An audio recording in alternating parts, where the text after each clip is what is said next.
പാട്ടിൽ പ്രധാനമന്ത്രി നരേന്ദ്രമോദി അധിക്ഷേപിച്ചുവെന്നാരോപിച്ച് മലയാളം റാപ്പർ വേടനെതിരെ NIAയ്ക്കും ആഭ്യന്തര വകുപ്പിനും പരാതി നൽകി. പാലക്കാട് നഗരസഭാ കൗൺസിലർ മിനി കൃഷ്ണകുമാറാണ് പരാതി നൽകിയത്. 4 വർഷം മുമ്പ് പുറത്തിറങ്ങിയ വേടന്റെ വോയിസ് ഓഫ് വോയിസ് ലെസ് എന്ന പാട്ടിൽ മോദിയെ അധിക്ഷേപിക്കുന്ന പരാമർശങ്ങളുണ്ടെന്നാണ് ആരോപണം.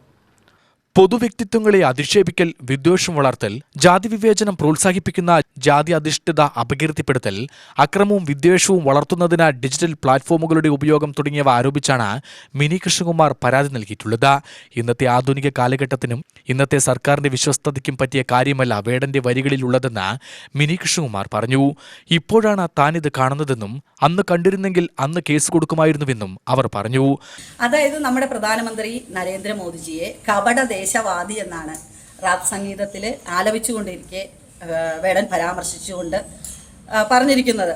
അതായത് കഴിഞ്ഞ ഒരു 5 വർഷത്തിന് മീതിയായി ഇത്തരത്തിലുള്ള ഒരു സംഗീത നിശയിൽ ഇത് അദ്ദേഹം അവതരിപ്പിച്ചത്. ഇത് ഒരു കലാകാരന് എന്ന നിലയിൽ അദ്ദേഹം ഒരു സോഷ്യൽ ഇൻഫ്ലുവൻസറാണ്. അപ്പോൾ അദ്ദേഹം അഭിസംബോധന ചെയ്യുന്ന അത്രയധികം ലക്ഷക്കണക്കിന് ആളുകളുടെ മുമ്പാകെയാണ് അദ്ദേഹം ഇത് പറഞ്ഞിരിക്കുന്നത്. ഇത് വളരെ വൈകിയാണിത് നമ്മുടെ ശ്രദ്ധയിൽപ്പെട്ടതെങ്കിലും അത് ശ്രദ്ധയിൽപ്പെട്ട ഉടനെ നമ്മൾ ആഭ്യന്തര മന്ത്രാലയത്തിനും NIAയ്ക്കും പരാതി കൊടുക്കുകയുണ്ടായി. അതെന്ന് വെച്ചാൽ അതിൻ്റെ പശ്ചാത്തലം എന്തായാലും അംഗീകരിക്കണം. ജാതീയമായിട്ടുള്ള വേർതിരിവുകൾ അദ്ദേഹത്തിൻ്റെ സംഗീതത്തിലൂടെ പുറത്തു വരുന്നുണ്ട്. ഇന്നത്തെ ഈ കാലഘട്ടത്തിൽ ഒരു ജാതീയമായിട്ടുള്ള വേർതിരിവുകൾ നടത്തേണ്ട ഒരു ആവശ്യകതയുമില്ല. ഇന്ന് അടിമത്ത വ്യവസ്ഥിതിയൊന്നുമില്ല. പണ്ട് കാലത്ത് അടിമത്ത വ്യവസ്ഥിതി ഉണ്ടായിരുന്നിരിക്കാം. അത് വെച്ചിട്ട് ഇപ്പോൾ ഹിന്ദു സമൂഹത്തിൽ അടിമത്ത വ്യവസ്ഥിതി ഉണ്ടെന്നും പരസ്പരം പരസ്പരം ഇഞ്ചക്റ്റ് ചെയ്യാൻ അത്തരത്തിലുള്ള പ്രവണതകൾ യുവജനങ്ങളിലേക്ക് ഇഞ്ചക്റ്റ് ചെയ്യുന്ന ഒരു നല്ല പ്രവണതയല്ല.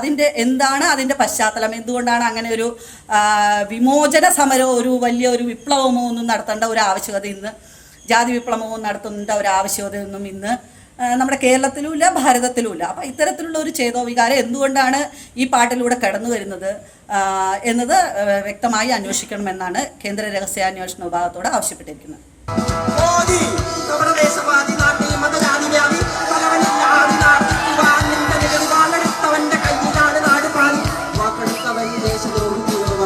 പ്രധാനമന്ത്രി കപടദേശീയവാദിയാണെന്നും വാളെടുത്തവനാണെന്നും ഊരു ചുറ്റുന്നവനാണെന്നും പറയുന്നത് എവിടുത്തെ ന്യായമാണ് എന്നും അവർ ചോദിച്ചു. വേടന്റെ പശ്ചാത്തലം എന്താണെന്ന് അന്വേഷിക്കണമെന്നും ജാതിയുടെ അടിസ്ഥാനത്തിൽ സമൂഹത്തെ വേടൻ ഭിന്നിപ്പിക്കുകയാണെന്നും മിനി പരാതിയിൽ പറയുന്നു. കലാകാരൻ ഇൻഫ്ലുവൻസറാണ്. സമൂഹത്തെ സ്വാധീനിക്കാൻ കലാകാരന് കഴിയും. ലക്ഷക്കണക്കിന് പേർ പാട്ട് ആസ്വദിക്കാനെത്തുമ്പോൾ പ്രധാനമന്ത്രിയെ മോശക്കാരനാക്കുക, ദേശവിരുദ്ധനാക്കുക, ജാതിയെ വിഭജിച്ച് പരസ്പരം കലഹിക്കുന്ന തരത്തിൽ സന്ദേശം നൽകുക എന്നിവയൊന്നും ശരിയായ രീതിയല്ല. എല്ലാ ജാതി വ്യവസ്ഥകൾക്കും അർഹിക്കുന്ന പരിഗണന നൽകുന്നുണ്ട്. ഇത്തരത്തിൽ ജാതീയമായ വേർതിരിവുണ്ടാക്കുന്നത് ഏത് ആവിഷ്കാര സ്വാതന്ത്ര്യത്തിന്റെ പേരിലാണെങ്കിലും അനുവദിച്ചു കൊടുക്കാൻ കഴിയില്ലെന്നും മിനി പറഞ്ഞു. UTV news, Palakkad.